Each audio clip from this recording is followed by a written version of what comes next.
Who were your students? My group was a MAVO group, which is in the Netherlands what we call the third class, the derde klas. They were 15 years old, approximately, sometimes 14, 16, but in general 15 years old.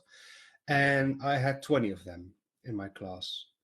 Their level can be described as an A1 or A2 level, going to A2 actually.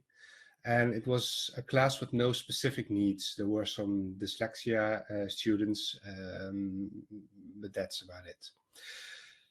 On the technical side of things, we had 7 laptops and headset and microphone in class.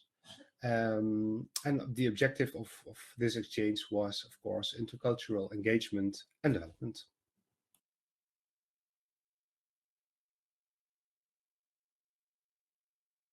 Who were your partner's students?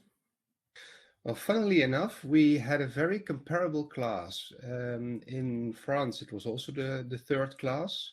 She had also students of approximately 15 years old. She had one more, 21. And her language level of the students, I mean, was the same, also A1 going to A2. No specific needs, the same technical setup, and of course, the same objective of the exchange.